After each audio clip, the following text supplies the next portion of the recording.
கிறிஸ்தியேசுக்குள் அன்பாய் அழைக்கப்பட்ட அன்பு சகோதர சகோதரிகளே, அனைவருக்கும் இந்த காலை நேரத்தில் கிறிஸ்துவுக்குள்ளான அன்பின் வாழ்த்துக்கள்.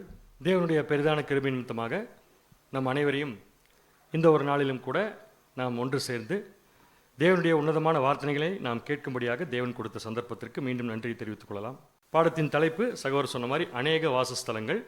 இங்கிலீஷில் பார்த்தீங்கன்னா மெனி மேன்ஷன்ஸ் அப்படிங்கிற தலைப்பின் கீழே பாடத்தை பார்க்க போகிறோம். ஸோ இது ஒரு இன்ஃபர்மேட்டிவ் சப்ஜெக்டாக தான் இருக்கும். காரணம் என்ன, இதில் இருக்கிற ஒரு கருகலான வசனத்தை எடுத்து அதோடைய விளக்கத்தை நம்ம பார்க்க போகிறோம். எந்த வசனம் சொல்லி பார்க்கும்போது யோவான் 14ஆம் அதிகாரத்தில் நம்முடைய ஆண்டவராக இயேசு கிறிஸ்து பேசின, சீஷர்கள்கிட்ட பேசின இந்த 4 வசனங்களை தான் நம்ம இன்னைக்கு தியானிக்க போகிறோம். இதில் என்ன கேள்வி இருக்குன்னு பார்த்துட்டு அப்புறம் நம்ம தியானத்துக்குள்ளே போகலாம். முதல்ல வசனத்தை வாசிக்கலாம். யோவான் 14ஆம் அதிகாரம் வசனம் 1, 2, 3, 4. யோவான் 14ஆம் அதிகாரம் 1ஆம் வசனம் முதல். உங்கள் இருதயம் கலங்காதிருப்பதாக தேவனிடத்தில் விசுவாசமாயிருங்கள், என்னிடத்திலும் விசுவாசமாயிருங்கள். என் பிதாவின் வீட்டில் அநேக வாசஸ்தலங்கள் உண்டு. அப்படி இல்லாதிருந்தால் நான் உங்களுக்கு சொல்லியிருப்பேன். ஒரு ஸ்தலத்தை உங்களுக்காக ஆயத்தம் பண்ண போகிறேன். நான் போய் உங்களுக்காக ஸ்தலத்தை ஆயத்தம் பண்ணின பின்பு நான் இருக்கிற இடத்திலே நீங்களும் இருக்கும்படி நான் மறுபடியும் வந்து உங்களை என்னிடத்தில் சேர்த்து கொள்ளுவேன். நான் போகிற இடத்தை அறிந்திருக்கிறீர்கள், வழியையும் அறிந்திருக்கிறீர்கள் என்றார். இந்த வசனத்துக்குள் இருந்தா இந்த தலைப்பை நம்ம எடுத்துக்கிறோம், அநேக வாசஸ்தலங்கள். ஸோ அந்த வாசஸ்தலங்கள்ங்கிற விஷயம் இந்த வசனத்துக்குள்ள இருக்கு. இயேசு கிறிஸ்து சீஷர்கிட்ட பேசுறாரு, என் பிதாவின் வீட்டில் அநேக வாசஸ்தலங்கள் உண்டு அப்படின்னு சொல்லியிருக்காரு. அப்படி இல்லாது இருந்தால் நான் உங்களுக்கு சொல்லியிருப்பேன், நான் இப்போ போயிட்டு உங்களுக்காக ஒரு ஸ்தலத்தை ஆயத்தம் பண்ண போகிறேன்.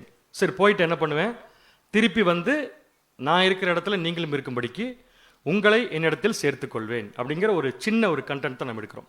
இதில் கொஸ்டின் என்னன்னு சொல்லி பார்த்தீங்கன்னா, இயேசு கிறிஸ்து ஆயத்தம் பண்ண போறேன்னு சொன்ன அந்த ஸ்தலம் எது? இந்த கொஸ்டின். என் பிதாவின் வீட்டில் அநேக வாசஸ்தலம் இருக்குன்னு சொன்னார் இல்லையா, அந்த அநேக வாசஸ்தலம்ங்கிறது என்ன, அதில் சீஷர்களுக்காக ஆயத்தம் பண்ண போகிற வாசஸ்தலம் எது அப்படிங்கிறத நம்ம இன்னைக்கு கண்டுபிடிக்க போகிறோம். ஒருவேளை நீங்கள் இதை பதில் சொல்லிட்டீங்கன்னா சப்ஜெக்ட் ஈஸி, முடிச்சுட்டு நான் போயிடுவேன். அடுத்த செஷனுக்குள்ளே போயிடலாம். ஸ்தானங்கள் சொல்கிறீங்க, ஓகே.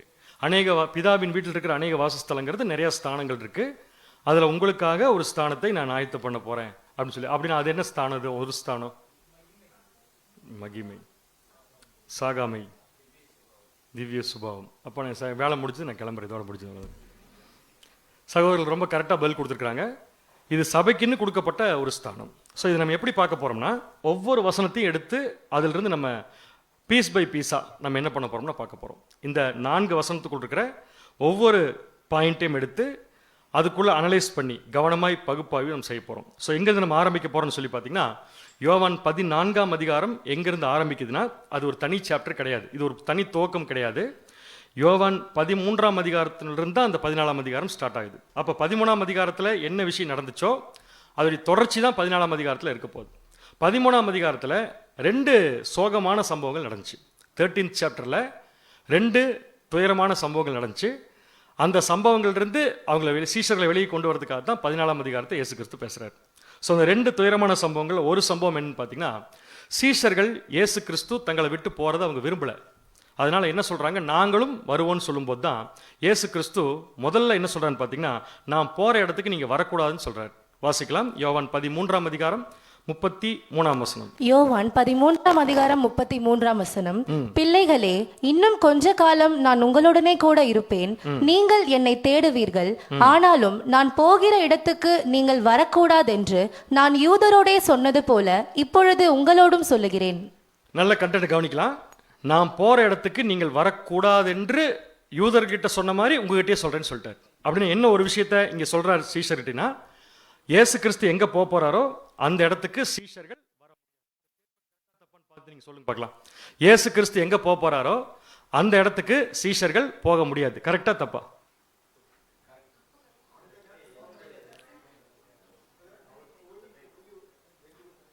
கொஸ்டின், சிம்பிளான கொஸ்டின். போக முடியாது இல்லையா? அப்ப இயேசு கிறிஸ்து போன இடத்துக்கு சபை போக முடியாது. அந்த கேள்விக்காக தான் கேட்டேன். அப்போ போக முடியாது, அப்போ சரியான பதில். ஸோ இந்த விஷயத்தை சொன்ன உடனே அப்போ போக முடியாதுன்னு இப்போ நமக்கு தெரிஞ்சிருக்குது. ஆனால் அப்போ இயேசு கிறிஸ்து சொல்லும்போது அவங்களுக்கு புரிஞ்சிருக்குமா? ஸோ அப்போ அவங்க மைண்டுக்குள்ள என்ன வந்திருக்கும், ஒரு இனம் புரியாத ஒரு சோகம் வந்திருக்கும். இதுவும் எனக்காக உன் ஜீவனை கொடுப்பாயோ? சேவல் கூவுகிறதற்கு முன்னே நீ என்னை 3 தரம் மறுதலிப்பாய் என்று மெய்யாகவே மெய்யாகவே உனக்கு சொல்லுகிறேன் என்றார். இதுதான் 13ஆம் சாப்டருடைய கடைசி வசனம். அப்ப எப்படி முடிஞ்சிருக்கு 13ஆம் சாப்டர்னு பார்த்தீங்கன்னா, ஒரு சோகமான ஒரு முடிவோட அது முடிஞ்சிருக்கு. இப்ப சீஷர்கள் மனசுல என்ன ஒரு விஷயம் புரிஞ்சிருச்சுன்னா, கூடவும் வரக்கூடாது, அவர் அரெஸ்ட் பண்ணும்போது மறுதலிப்போன்னு வேற சொல்லிட்டாரு, அவர் போன இடத்துக்கு நம்ம போக முடியாது அப்படின்னு அவர் கூட இவ்வளவு நாள் வாழ்ந்த வாழ்க்கை இதோட முடிஞ்சு போச்சா அப்படின்னு ஒரு துயரம் அவங்க மனசுக்குள்ள எழுந்து வரும்போது தான் அந்த துயரத்துக்கு பதில் சொல்ற விதமாக தான் 14ஆம் அதிகாரத்தை ஆரம்பிக்கிறார். அந்த 14th சாப்டர்ல தான் இப்போ ஒரு வசனம் பார்த்தோம், என் பிதாவின் வீட்டில் அநேக வாசஸ்தலங்கள் உண்டு, அதுல உங்களுக்காக ஒரு ஸ்தலத்தை ஆயத்தம் பண்ண போறேன்னு சொன்னார். அப்ப அந்த ஒரு விஷயம் 14ஆம் அதிகாரத்தில் பேசின இந்த ஒரு காரியம் எந்த அடிப்படையில் இருக்குன்னு சொல்லி பார்க்கும்போது 13ஆம் அதிகாரத்தினுடைய தொடர்ச்சியாக தான் வந்திருக்கும் அப்படின்னு நம்ம புரிஞ்சுக்கலாம். ஸோ அதில் பீஸ் பை பீஸாக நம்ம வாசிக்கலாம். இப்போ முதல் வார்த்தை 14ஆம் அதிகாரம் 1ஆம் வசனத்தில் உங்கள் இருதயம் கலங்காதிருப்பதாக அப்படின்னு என்ன அர்த்தம்னா, 13ஆம் அதிகாரம் 33ஆம் வசனத்தில் வர வேண்டான்னு சொன்னார், என் பின்னாடி நீங்கள் இப்போ வர முடியாதுன்னு சொன்னார். ஆனால் ஏன் வர முடியாது அப்படிங்கிறதையும் பின்னாடி ஒரு காலத்தில் வரலாம் அப்படிங்கிறதையும் சொல்றதுக்காகத்தான் இப்படி ஆரம்பிச்சிருக்காரு, உங்கள் இருதயம் கலங்காது இருப்பதாக. ஸோ ஒரு ஆறுதல் வசனம் மாதிரி தான் இது ஆரம்பிக்குது, கலங்காது இருப்பதாகட்டு. ஏன் ஆறுதல் ஆரம்பிக்குதுன்னா, இயேசு கிறிஸ்து போற இடத்துக்கு சீஷர்கள் இப்போ வர முடியாது நீங்க சொன்ன மாதிரி, ஆனால் பிற்காலத்தில் என்ன பண்ணலாம், வரலாம். இது எங்கேயோ சொல்லிட்டாரு தெரியுங்களா, யோவான் 13ஆம் அதிகாரம் 36ஆம் வசனத்திலே சொல்லிட்டார். வாசிக்கலாம் பாருங்க. யோவான் 13ஆம் அதிகாரம் 36ஆம் வசனம். சீமோன் பேதுரு அவரை நோக்கி, ஆண்டவரே, நீர் எங்கே போகிறீர் என்றான். இயேசு அவனுக்கு பிரதியுத்தரமாக, நான் போகிற இடத்துக்கு இப்பொழுது நீ என் பின்னே வரக்கூடாது. நீங்க சொன்ன பதில் வந்துருச்சு, இப்ப என் பின்னாடி நீ வரக்கூடாது, பிற்பாடு என் பின்னே வருவாய் என்றார். பிற்பாடு என் பின்னே என்ன பண்ணலாம், நீங்க வரலான்னு சொல்லிட்டார். ஸோ இங்க என்ன விஷயம் கிளியர் ஆயிடுச்சுன்னா, இப்ப வரக்கூடாது, பின்னாடி வரலாம். இப்ப என்ன ஒரு கொஸ்டின் வருது, இப்போ வரக்கூடாது பின்னாடி வரலான்னா ஏன் இப்போ வரக்கூடாது? இதுதான் 14th சாப்டருடைய நோக்கமே. இப்போ வர முடியாது, பின்னாடி வரலாம். சொல்றது உங்களுக்கு புரியுதுங்களா? ஏன்?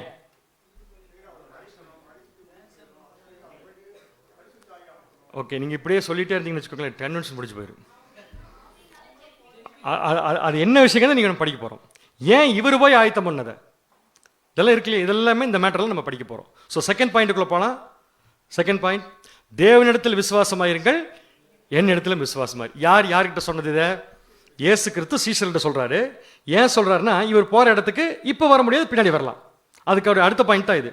தேவனிடத்தில் விசுவாசமாயிருங்கள், என்னிடத்தில் விசுவாசமாயிருங்கள். என்ன அர்த்தம்னா, சிம்பிளா சொல்ல போனா, எந்த காரணத்தை கொண்டும் விசுவாசத்தை மட்டும் விட்டுறாதீங்க. அப்படின்னா நெக்ஸ்ட் சீஷர்களுக்கு என்ன நடக்க போதோ அது ஒரு கடுமையான விஷயமா தான் இருக்கும். அந்த கடுமையான விஷயத்துல இப்ப வரைக்கும் நீங்க வச்சிருக்கிற விசுவாசத்தை என்ன பண்ணிடாதீங்க, விட்டு கொடுத்துடாதீங்க அப்படிங்கிறத தெளிவா சொல்றாரு. அப்படின்னு அடுத்தது என்ன நடந்துச்சு அப்படின்னு பார்க்கறதுக்கு முன்னாடி, நம்ம இதெல்லாம் படிச்சுட்டு வந்ததுனால இப்போ ஒரு கொஸ்டின் உங்ககிட்ட கேட்கிறேன். இயேசு கிறிஸ்து சொன்ன மாதிரி சீஷர்கள் தேவனிடத்திலும் இயேசு கிறிஸ்துவிடத்திலும் விசுவாசமாய் இருந்தார்களா? சொல்றதுக்கு பயமா இருக்கு அந்த பதில். இருந்தாங்களான்னு கேட்டா இல்ல. இயேசு கிறிஸ்து எதுக்காக இந்த வசனத்தை பேசினாரோ அந்த விஷயம் சீசர்கிட்ட நிறைவேறல. என்ன ஆயிடுச்சுன்னா, இயேசு கிறிஸ்து மரிச்சதுக்கு அப்புறம் சீசர்கள் பேசிக்கிறாங்க. வாசிக்கலாம் பாருங்க, லூக்கா 24:21. லூக்கா 24ஆம் அதிகாரம் 21ஆம் வசனம். அவரே இஸ்ரவேலை மீட்டி ரட்சிப்பவர் என்று நாங்கள் நம்பி இருந்தோம். பாஸ்ட் டென்ஸ், நாங்கள் நம்பி இருந்தோம் அப்படின்னு என்ன அர்த்தம்? இப்ப அந்த நம்பிக்கை இல்லை. இது நடந்துடக்கூடாதுன்னு தான் இயேசு கிறிஸ்து 14th சாப்டர்ல என்ன சொன்னார்னா, தேவனிடத்திலும் விசுவாசமாயிருங்கள், என்னிடத்தில். அப்ப என்ன ஆச்சுன்னா, அந்த விஷயம் அங்க நடக்கல. ஆனா பின்னாடி என்னாச்சுன்னு பாத்தீங்கன்னா, அவங்க பரிசுத்தாவை பெற்றுக்கொண்டதுக்கு அப்புறம், இன்னும் சொல்ல போனா பரிசுத்தாவை பெற்றுக்கொண்டதுக்கு முன்னாடி அவங்க என்ன பண்ணாங்க தெரிஞ்சுக்கிட்டாங்க. தெரிஞ்சுக்கிட்டு அவங்களே விட்னஸ் பண்றாங்க. லூக்கா 24:31. லூக்கா 24ஆம் அதிகாரம் 31ஆம் வசனம் முதல். அப்பொழுது அவர்களுடைய கண்கள் திறக்கப்பட்டு, அப்படின்னா அது வரைக்கும் கண்கள் என்ன ஆகல, திறக்கப்படல, திறக்கப்பட்டு அவரை அறிந்தார்கள். இயேசு கிறிஸ்து வந்திருக்காருன்னு தெரிஞ்சுக்கிட்டாங்க, உயிர்த்தெழுந்து வந்துட்டாருன்னு தெரிஞ்சுட்டாங்க. உடனே அவர் அவர்களுக்கு மறைந்து போனார். அப்பொழுது அவர்கள் ஒருவரை ஒருவர் நோக்கி, வழியிலே அவர் நம்முடனே பேசி வேத வாக்கியங்களை நமக்கு விளக்கம் காட்டின பொழுது நம்முடைய இருதயம் நமக்குள்ளே கொழுந்து விட்டு எரியவில்லையா என்று சொல்லிக்கொண்டு. சோ என்ன விஷயம் அங்க பேசுறாங்கன்னு பாத்தீங்கன்னா, அவர் பேசின காரியங்கள் நமக்குள்ள கொழுந்து விட்டு எரியலையா அப்படின்னு கேட்குறாங்கன்னா என்ன அர்த்தம்னா, இப்போ அந்த விஷயத்தை அவங்க என்ன பண்ணிட்டாங்கன்னு ரியலைஸ் பண்ணிட்டாங்க. ஏன் ரியலைஸ் பண்ணிட்டாங்கன்னா, இயேசு கிறிஸ்து உயிர்த்தெழுந்து வந்து அவங்களுக்கு காட்சி கொடுத்துட்டார். இந்த விஷயத்தை அவாய்ட் பண்ணுறதுக்காகத்தான் 14ஆம் அதிகாரத்தில் என்ன சொன்னார்னா, தேவனிடத்திலும் விசுவாசமாயிருங்கள், என்னிடத்திலும் விசுவாசமாயிருங்க. ரொம்ப கிளியராக முடிச்சிட்டார். ஸோ 1ஆம் வசனம் நமக்கு கிளியர். இப்போ செகண்ட் வெர்ஸ் போகலாம், என்ன நடந்துச்சுன்னு பார்க்கலாம். யோவான் 14ஆம் அதிகாரம் 2ஆம் வசனம். யோவான் 14ஆம் அதிகாரம் 2ஆம் வசனம். என் பிதாவின் வீட்டில் அநேக வாசஸ்தலங்கள் உண்டு. ரொம்ப நேரம் நம்ம இதை தான் படிக்க போறோம் இன்னைக்கு, அதனால நல்லா வசனத்தை மனப்பாடம் பண்ணிடலாம் நம்ம. என் பிதாவின் வீட்டில் அநேக வாசஸ்தலங்கள் உண்டு. அப்படி இல்லாதிருந்தால் நான் உங்களுக்கு சொல்லி இருப்பேன். ஒரு ஸ்தலத்தை உங்களுக்காக ஆயத்தம் பண்ண போகிறேன். முதல் பாயிண்ட் இதுல இருந்து எதை எடுக்கலாம்னா, என் பிதாவின் வீட்டில் அநேக வாசஸ்தலங்கள் உண்டு. இதுல இருந்து எதை எடுக்கலாம்னா, என் பிதாவின் வீட்டில். இதுல இருந்து எதை எடுக்கலாம்னா, இயேசு கிறிஸ்து சொல்ற பிதாவின் வீடு எது. ஏன்னா பிதாவின் வீடு எதுன்னு கண்டுபிடிச்சா தான் அதுல இருக்கிற அநேக வாசஸ்தலங்கள் கண்டுபிடிக்க முடியும். அதில் இருக்கிற அநேக வாசஸ்தலங்களை கண்டுபிடிச்சா தான் அதுல எதை சீஷர்களுக்காக ஆயத்தம் பண்ண போறான்னு கண்டுபிடிக்க முடியும். ஸோ ஃபர்ஸ்ட் எதை கண்டுபிடிக்கணும், இப்ப பிதாவின் வீடு என்றால் என்ன? தேவனுடைய வீடு, தேவனுடைய திட்டம், பரலோகம். ஓகே, நம்முடைய குடியிருப்பு பரலோகத்தில் இருக்கு, அதை நான் இப்ப கேட்கவே இல்லை. தேவனுடைய வீடு எங்க இருக்குன்னு தான் கேட்டேன். விசுவாச வீடு. எனக்கு காலையில் விழுகாது நீங்க சொல்றதில்ல. இப்ப தேவனுடைய வீடு எதுன்னு இப்ப கண்டுபிடிக்கணும். ஸோ இப்ப எதுக்காக இந்த பாயிண்ட்ல வந்தேன்னா, இந்த பாயிண்ட் இல்லாம நம்ம ஒரு பதில் சொன்னோம், தெய்வீக சுபாவம், சாகாமை அப்படிலாம் நம்ம சொன்னோம். Correct, okay, good. பட் ஒரு விஷயம் நல்லா ஞாபகம் வச்சுக்கலாம், இதனுடைய ஆழ்ந்த அர்த்தத்தை கண்டுபிடிச்சிட்டு பதில் கண்டுபிடிச்சா தான் நமக்கு இருக்கிற லெசன் என்ன அதில் கண்டுபிடிக்க முடியும். இன்னொன்று அந்த டெப்த் நமக்கு தெரியும். ஏன்னா இயேசு கிறிஸ்து இந்த வசனத்தை பேசிட்டு இருக்கிறது சீஷர்கிட்ட, நமக்கு சேர்த்தான். அப்போ அவர் ஒரு விஷயத்தை நம்ம கிட்ட பேசுறாருன்னா அதோடைய மேன்மை புரியாமல் நம்ம இருக்க முடியாது, இருக்கக்கூடாது. அப்படி இருந்தோம்னா ஒருவேளை அதோடைய அர்த்தம் நமக்கு தெரியாமல் தான் போகும், அல்லது உணர்வுகள் அதை நோக்கி நமக்கு போகாது. ஸோ முதல் கொஸ்டின், பிதாவின் வீடு என்றால் என்ன அப்படிங்கிறதுக்கு பதில் கண்டுபிடிக்கிறதுக்கு இப்போ பைபிள் இருந்து இன்னொரு வசனத்தை எடுக்கலாம். இந்த சப்ஜெக்ட் எழுதின சகோதரர் குறிப்பிட்ட வசனம் அதுதான், பட் ரொம்ப ஆப்டா இருக்குது. இங்கிருந்து ஸ்டார்ட் பண்ணி உள்ள போகலாம். பிதாவின் வீட்டில் இருக்கிற அநேக வாசஸ்தலம் எது? அதுல சீஷர்களுக்கு இயேசு கிறிஸ்து ஆயத்தம் பண்ண போற அந்த வாசஸ்தலம் எது? அதுக்கு ஏன் இப்போ வரக்கூடாது, பின்னாடி வரலாம், இதெல்லாம் தான் பார்க்க போறோம். ஸோ முதல்ல பிதாவின் வீடு எதுன்னு கண்டுபிடிக்கிறதுக்கு ஒரு வசனம் வாசிக்கலாம். எபிரேயர் 3ஆம் அதிகாரம் 5ஆம் வசனம். எபிரேயர் 3ஆம் அதிகாரம் 5ஆம் வசனம். சொல்லப்பட போகிற காரியங்களுக்கு சாட்சியாக மோசே பணிவிடைக்காரனாய் அவருடைய வீட்டில் எங்கும் உண்மையுள்ளவனாய் இருந்தான். கிறிஸ்துவோ அவருடைய வீட்டிற்கு மேற்பட்டவரான குமாரனாக உண்மையுள்ளவராய் இருக்கிறார். நம்பிக்கையினாலே உண்டாகும் தைரியத்தையும் மேன்மை பாராட்டலையும் முடிவு பரியந்தம் உறுதியாய் பற்றி கொண்டிருப்போம் ஆகில் நாமே அவருடைய வீடாய் இருப்போம். இந்த வசனத்துல தான் தேவனுடைய வீட்டை பத்தி எபிரேயர் ஆசிரியர் குறிப்பிட்டிருக்கார். ஸோ இந்த இடத்துல நல்லா கவனிக்க வேண்டிய ஒரு பாயிண்ட், மோசேவை பத்தி பேசியிருக்கார், இயேசு கிறிஸ்துவை பத்தி பேசியிருக்கார். மோசேவும் இயேசு கிறிஸ்துவும் தேவனுடைய வீட்டில் ஒர்க் பண்ணியிருக்காங்க. இதான் பாயிண்ட்டுங்க. மோசேவும் ஒர்க் பண்ணியிருக்காரு, இயேசு கிறிஸ்துவும் ஒர்க் பண்ணியிருக்காரு. மோசே தேவனுடைய வீட்டில் பணிவிடைக்காரனாய் வீட்டில் உண்மையுள்ளவனாய் இருந்தார். மோசே தேவனுடைய வீட்டில் ஒர்க் பண்ணியிருக்கார். அடுத்த பாயிண்ட், இயேசு கிறிஸ்து எங்க ஒர்க் பண்ணியிருக்காரு? வசனத்தை நீங்க கவனிச்சீங்க, டக்குன்னு பதில் வந்திருக்கும். மோசே ஒர்க் பண்ணது தேவனுடைய வீட்டில், இயேசு கிறிஸ்து எங்க ஒர்க் பண்ணார்? நான் இப்ப பதில் சொல்றேன், கவனிங்க. நீங்க சொன்ன பதிலுக்கு நான் சொன்ன பதிலுக்கு என்ன வித்தியாசம் இருக்குன்னு பாருங்க. முதல்ல இருந்து ஆரம்பிக்கிறேன். மோசே தேவனுடைய வீட்டில் உண்மையில் வர ஒர்க் பண்ணாரு. நம்ம கண்டுபிடிக்க வேண்டியது தேவனுடைய வீடு எது. அதுக்காக இன்னொரு கொஸ்டின், இயேசு கிறிஸ்து மோசே ஒர்க் பண்ண வீட்டுக்கு மேல ஒர்க் பண்ணார். நீங்க சொன்னதுக்கு நான் சொன்னதுக்கு என்ன வித்தியாசம்? நீங்க இங்க நின்று சொன்னீங்க, நாங்க அங்க உட்காந்து சொன்னோம். நல்ல அப்படிலாம் நான் கேட்கவே இல்லை, அவ்வளோலாம் போக வேண்டாம். மோசே தேவனுடைய வீட்டில் ஒர்க் பண்ணாரு, இயேசு கிறிஸ்து மோசே ஒர்க் பண்ண தேவனுடைய வீட்டுக்கு மேற்பட்டவராய் ஒர்க் பண்ணார்.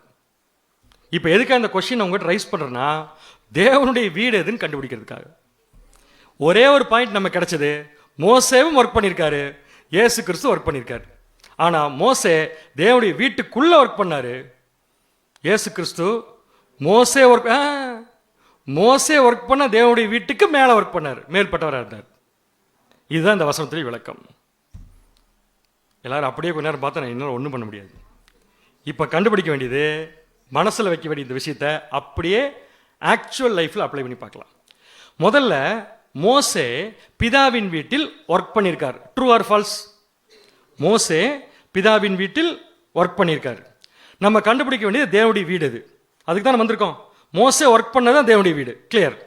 இப்போ பாயிண்ட் என்னன்னா, மோசேவாகட்டும் பூமியில் பிறந்த எந்த ஜனங்களாகட்டும் தேவனுடைய வேலையை செய்யணும்னா, இப்போ மோசே செஞ்ச மாதிரி, மோசே ஒர்க் பண்ணார் இல்லையா, அந்த மாதிரி தேவனோடு வேலை செய்யணும்னா சும்மா இஷ்டத்துக்கு போய் நம்ம தேவனோட இணைஞ்சு வேலை செய்ய முடியாது. தேவனுடைய வேலையை செய்யணும்னா கம்பல்சரியா வாசிங்க. இப்போ மனிதர்கள் எப்படி தேவனோட வேலை செய்யணும்னு வாசிக்கலாம். வாசிங்க.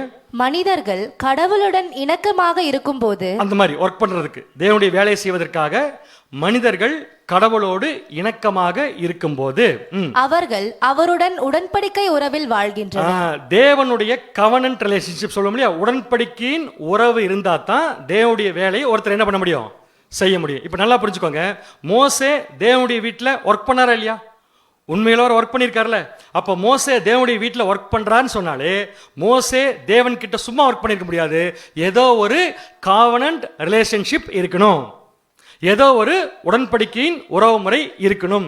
ஏன்னா உடன்படிக்கையின் உறவு முறை இல்லாம மனிதர்களால தேவனோடு தொடர்பு கொள்ள முடியாது. இப்ப எபிரேயர் வசனத்தை நம்ம பார்த்தோம் இல்லையா, 2 பேர் ஒர்க் பண்ணாங்க. ஒருத்தர் மோசே தேவனுடைய வீட்டுக்குள்ள ஒர்க் பண்ணாரு. இயேசு கிறிஸ்து மோசே ஒர்க் பண்ண தேவனுடைய வீட்டுக்கு மேற்பட்டவராக இருந்தார். இப்ப மோசேவுடைய ஒர்க்கும் இயேசு கிறிஸ்துடைய ஒர்க்கும் எதை பேஸ் பண்ணியிருக்குன்னா, சும்மா ஒர்க் பண்ணல, உடன்படிக்கையின் உறவு முறையில் வேலை செஞ்சிருக்காங்க. அது என்ன உடன்படிக்கையின் உறவு முறை? Simple. Creator creature relationship. Creator creature relationship. தமிழில் சொன்னா படைத்தவர் படைக்கப்பட்டவர்களுடைய ரிலேஷன்ஷிப். கிரியேட்டர் கிரியேச்சர் ரிலேஷன்ஷிப் இல்லாம ஒரு கிரியேச்சரால கிரியேட்டர் கூட தொடர்பு கொள்ள முடியாது. புரிஞ்சா இந்த பாயிண்ட் உங்களுக்கு? அப்ப மோசே ஒர்க் பண்ணாலும் எந்த அடிப்படையில் தான் ஒர்க் பண்ணிருக்கணும்? ஒரு ரிலேஷன்ஷிப் தேவனோட. எந்த ரிலேஷன்ஷிப் அது? உடன்படிக்கையின் உறவு முறையில் ஒர்க் பண்ணிருக்கணும். இப்போ நீங்களே பதில் சொல்லுங்க பார்க்கலாம். Creator creature relationship. இதைத்தான் எபிரேயர் ஆசிரியர் என்ன சொன்னாரு?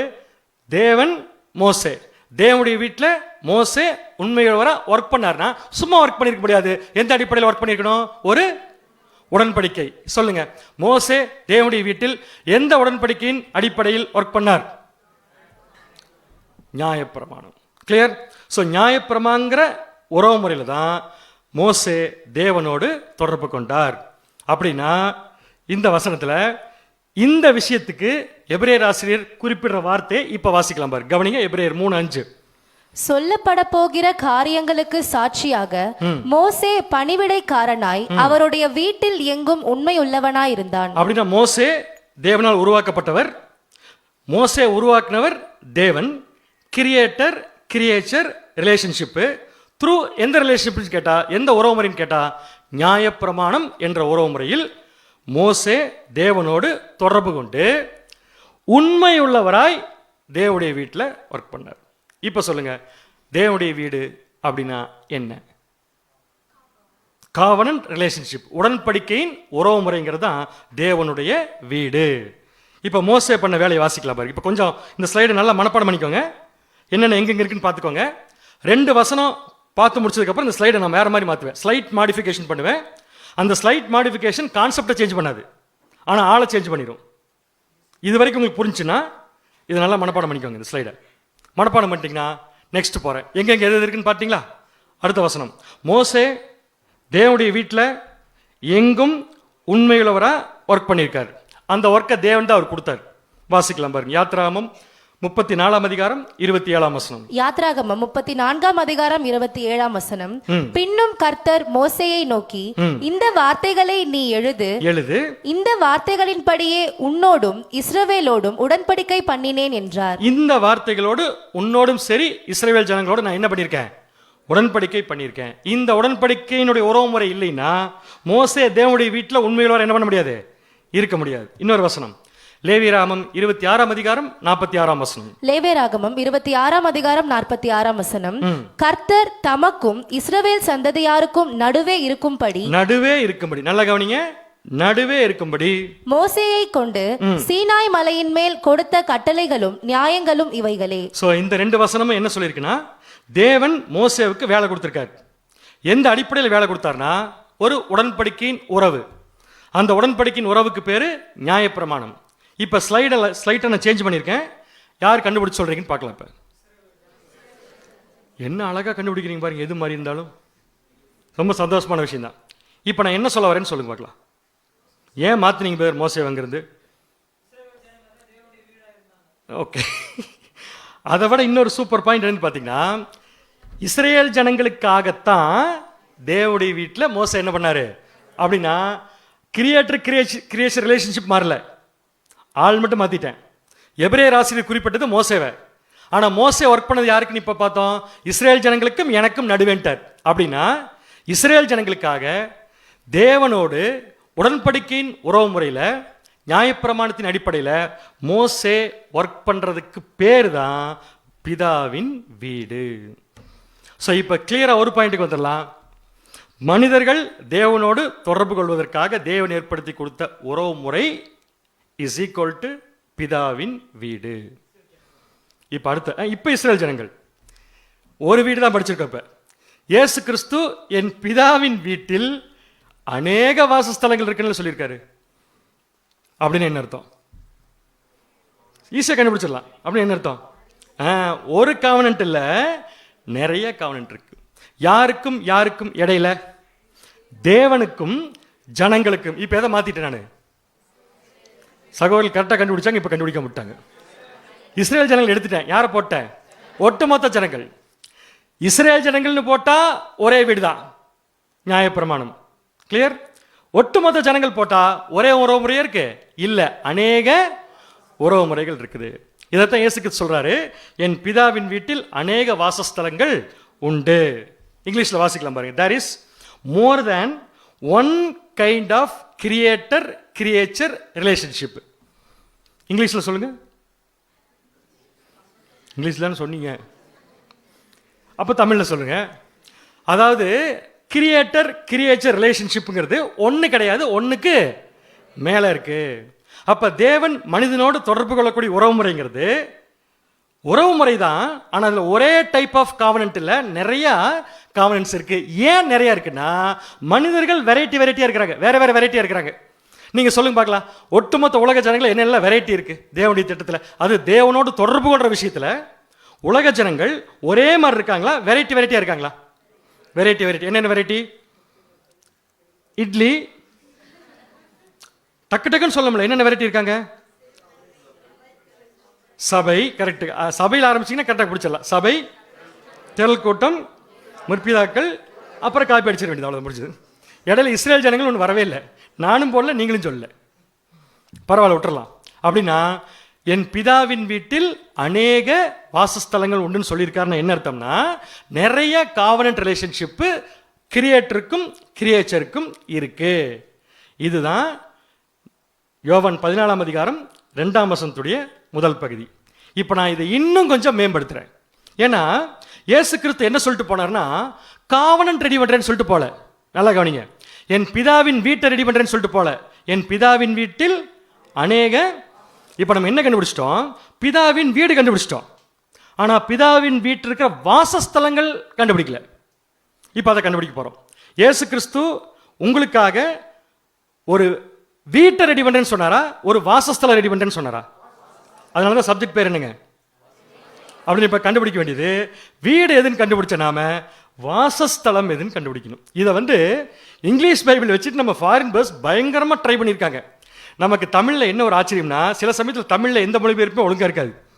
இங்கிலீஷ்ல போய் கண்டுபிடிச்சு கிரீக் ஹீப்ரு எடுத்து அதுக்கு இங்கிலீஷ் மீனிங் கண்டுபிடிச்சு வருவோம் இல்லையா? நமக்கு இந்த தடவை என்ன பண்ணியிருக்காங்க, நம்ம தமிழ் பைபிளை ஈஸி பண்ணி விட்டாங்க. வாசஸ்தலங்கிற வார்த்தையை கண்டுபிடிக்கிறதுக்கு அழகா இன்னொரு வசனம் பைபிள் இருக்கு, அதுவும் வாசஸ்தலனே வந்திருக்கு, அதுவும் புதிய ஏற்பாடு தான். அதோட இங்கிலீஷ் மீனிங் எடுத்தா முடிஞ்சது, வாட் இஸ் வாசஸ்தலம் கண்டுபிடிச்சிடலாம். யூதா 6ஆம் வசனம்.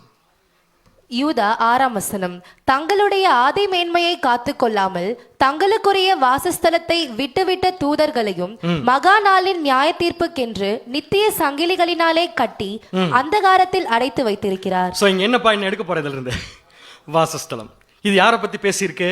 கெட்டு போன தேவதூதர்கள். அப்ப கெட்டு போன தேவதூதர்கள் ஆரம்பத்தில் இருந்த ஆதி மேன்மை விட்டுட்டாங்க. ஆதி மேன்மை விட்டுட்டு என்ன பண்ணிட்டாங்கன்னா தங்களுக்குரிய வாசஸ்தலத்தையும் என்ன பண்ணிட்டாங்க, விட்டாங்க. இப்போ நம்ம கண்டுபிடிக்க வேண்டியது, பிதாவின் வீடுங்கிறது காவனன்ட் ரிலேஷன்ஷிப் கண்டுபிடிச்சிட்டோம், உடன்படிக்கையின் உறவு. வாசஸ்தலங்கிறது என்ன கண்டுபிடிக்கிறது இங்கே வந்திருக்கோம். ஏன்னா இயேசு கிறிஸ்து ரெடி பண்ண போறது வீடல்ல, வாசஸ்தலம்.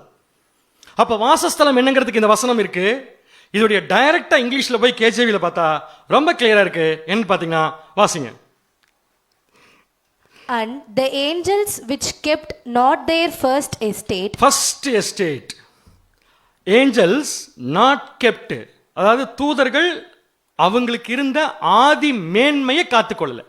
அந்த ஆதி மேன்மைங்கிற வார்த்தை தான் பின்னாடி வாசஸ்தலம் வந்திருக்கு தமிழ்ல. அந்த வாசஸ்தலம்க்கும் ஆதி மேன்மைக்கும் ஆக்சுவல் ரைட் இங்கிலீஷ் வேர்டு பார்த்தீங்கன்னா ஃபர்ஸ்ட் எஸ்டேட். எஸ்டேட்னா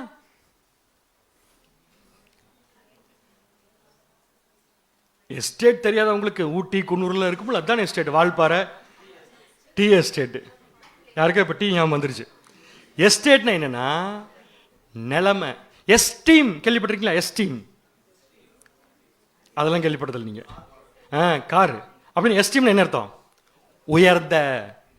எஸ்டீம் எஸ்டேட் அப்படின்னா என்ன அர்த்தம்னு பார்த்தீங்கன்னா பாருங்க, ஃபர்ஸ்ட் எஸ்டேட்டு அதோடைய கிரீக் வேர்டு எடுத்து நானே கண்கார்டன்ஸ்ல போய் போட்டேன், place or rank. So Tamil வார்த்தை வாசஸ்தலம் அப்படிங்கிறதுக்குரிய சரியான மீனிங் எப்படி எடுக்கலாம்னு பார்த்தீங்கன்னா ஒரு இடம்னு எடுக்கலாம் அல்லது ஒரு ரேங்க். இன்னும் தமிழில் புரிய சொல்லப்போனால் ஒரு ஸ்தானம். ஒரு ஸ்தானம். அப்ப என் பிதாவின் வீட்டில் நிறைய உடன்படிக்கை இருக்கு, அதுல அநேக வாசஸ்தலம் இருக்குன்னு இயேசு கிறிஸ்து சொல்றாருன்னா என்ன அர்த்தம்னா பிதாவோட உடன்படிக்கையின் முறையில் உறவு கொள்பவர்கள் நிறைய வெரைட்டி இருந்தாலும், இதான் வெரைட்டி நம்ம பார்த்தோம், சபை, முற்பிதாக்கள், திரள் கூட்டம், உலக ஜனங்கள், இஸ்ரேல் ஜனங்கள் இருந்தாலும் ஒவ்வொருத்தரும் தொடர்பு கொள்வதற்கு ஒரு உடன்படிக்கை உண்டு. ஒவ்வொருத்தரும் தொடர்பு கொள்றதுக்கு யார் கூட தொடர்பு கொள்றதுக்கு? தேவனோடு. அவங்க அந்தந்த உறவு முறையை தேவனோடு சரியா தொடர்பு கொண்டு முடிச்சாங்கன்னா அவங்களுக்கு அதற்கேற்ற வாசஸ்தலம் உண்டு. இன்னும் புரிய மாதிரி சொல்ல போனா அதற்குரிய ஸ்தானம் உண்டு, அதற்குரிய ரேங்க் உண்டு. ஸோ ஒவ்வொரு உடன்படிக்கைக்கும் ஒவ்வொரு ரேங்க் இருக்கு. இது ட்ரூ ஆர் ஃபால்ஸ் சொல்லுங்க பார்க்கலாம். உண்மைதான், அங்கே இருக்குல்ல, நிறைய காவனன்ட் ரிலேஷன்ஷிப் இருக்கு. ஒவ்வொரு காவனன்ட் ரிலேஷன்ஷிப்பும் அந்த காவனன்ட்டை தேவனோட யார் போட்டிருக்காங்களோ அவங்க சரியா செஞ்சு முடிச்சாங்கன்னா அவங்களுக்கு அது மூலம் என்ன கிடைக்கும்னு சொல்லி பார்த்தீங்கன்னா ரேங்க் கிடைக்கும், ஸ்தானம் கிடைக்கும். இதைத்தான் இயேசு கிறிஸ்து எப்படி சொல்றாருன்னா ஒவ்வொரு உடன்படிக்கை உண்டுங்கிறத என் பிதாவின் வீடுங்கிறாரு. அந்த உடன்படிக்கையின் மூலம் கிடைக்க போற ரேங்க்குக்கு அநேக வாசஸ்தலம் சொல்லி சொல்றாரு. இப்ப இயேசு கிறிஸ்து பேசிட்டு இருக்கிறது இந்த உடன்படிக்கை, அதன் மூலம் கிடைக்க போற ரேங்க்ல சீஷர்களுக்கு கிடைக்க போற ரேங்க். உங்களுக்காக ஒரு ஸ்தலத்தை ஆயத்தம் பண்ண போகிறேன். இந்த உங்களுக்காக யார்? அவங்களுடைய உடன்படிக்கை எது? அந்த உடன்படிக்கை கிடைக்க போற ரேங்க் எது? அவ்வளவுதான், சப்ஜெக்ட் முடிஞ்சது. யாரை பார்த்து உங்களுக்காக பேசுறாரோ அவங்க தேவனோடு வீடு, காவனன்ட், எந்த காவனன்ட்ல தொடர்பு கொள்ளணும், அந்த காவனன்ட்டோட தொடர்பு கொண்டு முடிச்சாங்கன்னா அவங்களுக்கு கிடைக்கிற ரேங்க் எது? ஏன்னா ஒவ்வொரு காவனன்ட்டுக்கு ஒரு ரேங்க் இருக்குன்னு படிச்சோமா? சொல்லுங்க பார்க்கலாம்.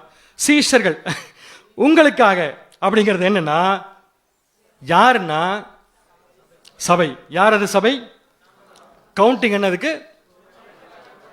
1,44,000 1000 வரமாட்டேங்குது. ஏன்னா இட்லி அவ்வளோ சாப்பிட்ருக்கோம்.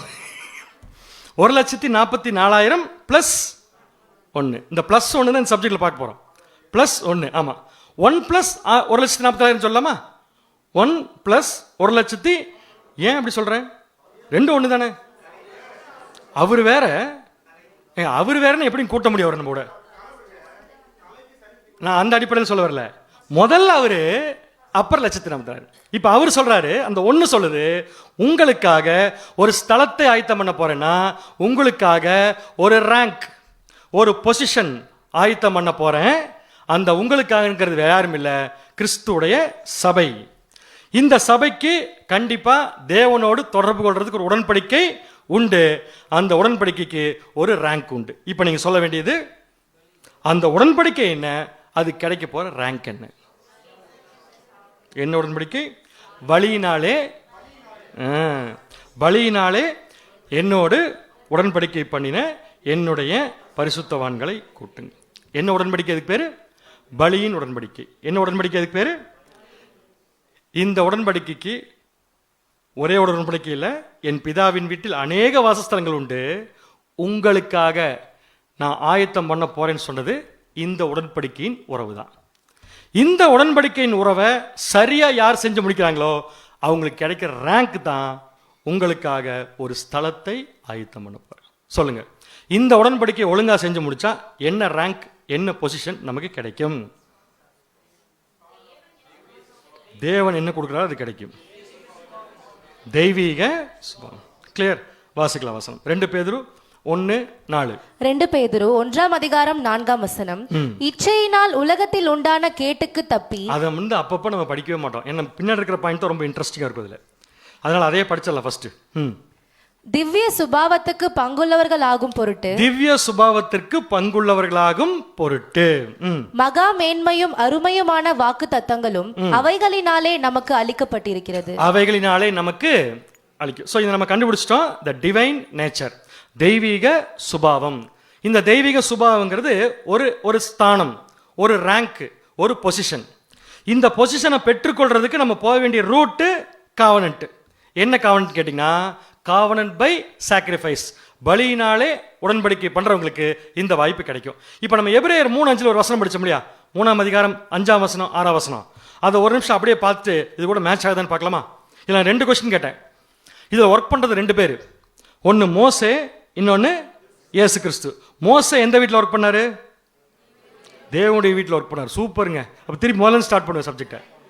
நியாயப்பிரமாணம் என்ற வீட்டிலேருந்து ஒர்க் பண்ணார் இல்லையா? இயேசு கிறிஸ்து எங்கே ஒர்க் பண்ணாரு? நான் எப்படி பதில் சொன்னேன் அது உங்களுக்கு அதை கவனிச்சிங்கன்னா கண்டுபிடிச்சிருக்கலாம். எப்படி பதில் சொன்னா, மோசே ஒர்க் பண்ண தேவனுடைய வீட்டுக்கு மேலே ஒர்க் பண்ணார். அப்படிதான் சொன்னேன். இப்போ மோசே ஒர்க் பண்ண வீடு எது? அப்போ இயேசு கிறிஸ்து ஒர்க் பண்ண வீடு எது? நியாயப்பிரமாணத்திற்கு மேற்பட்டவராக இருந்தார். நாமளும் எதுக்கு மேலே தான் ஒர்க் பண்ணுறோம்? நியாயப்பிரமாணத்திற்கு மேற்பட்டவர்கள். இந்த நியாயப்பிரமாணத்துக்கு மேற்பட்டவர்களாக இருக்கிறதுனால தான் நமக்கு நியாயப்பிரமாண உடன்படிக்கை இல்லை, பலியின் உடன்படிக்கை. அதனால தான் நமக்கு நியாயப்பிரமாணத்தினுடைய உடன்படிக்கையின்படி கிடைக்கிற பொசிஷன் நமக்கு கிடைக்கிறது இல்லை, பலியின் உடன்படிக்கையினால் நமக்கு கிடைக்கிற பொசிஷன் நமக்கு கிடைக்குது. தெய்வீக சுபாவத்திற்கு வேற உடன்படிக்கை கிடையாது, பலியின் உடன்படிக்கை. இப்போ ஒரு கொஸ்டின், நியாயப்பிரமாண உடன்படிக்கையின்படி சக்சஸ்ஃபுல்லாக ஒருத்தர் பலி செலுத்தி இருந்தா அவங்களுக்கு ஒரு பொசிஷன் கிடைக்கும் கண்டிப்பா. ஏன்னா எல்லாத்துக்கும் வாசத்தலம் இருக்குல்ல, பொசிஷன் இருக்கு. நம்ம பண்ண போறது பலியின் உடன்படிக்கை. இப்போ நீங்க சொல்லுங்க, எந்த அடிப்படையில் நாம பண்ற பலியின் உடன்படிக்கை நம்மளை தெய்வீக சுபாவத்துக்கு கூட்டிட்டு போகுது? இஸ்ரேல் ஜனங்கள் செஞ்ச நியாயப்பிரமாண உடன்படிக்கை ஏன் இஸ்ரேல் ஜனங்களை தெய்வீக சுபாவத்துக்கு கூட்டிட்டு போல? கேள்வி புரிஞ்சா புரியல உங்களுக்கு? இஸ்ரேல் ஜனங்கள் செஞ்ச பலியின் உடன், அதுவும் பலிதான், அதுவும் பலிதான். ஆனா அது அவங்கள தெய்வீக சுபாவத்துக்கு கூட்டிட்டு போல.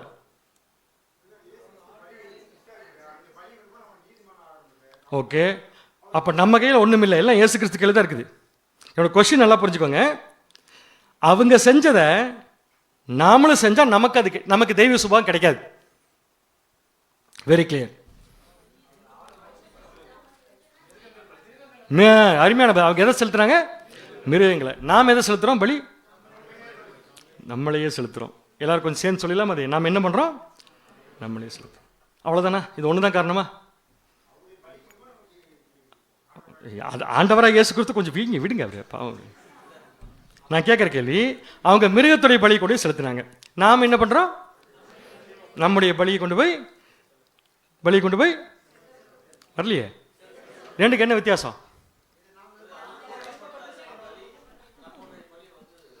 பூர்ணப்படுத்தும்.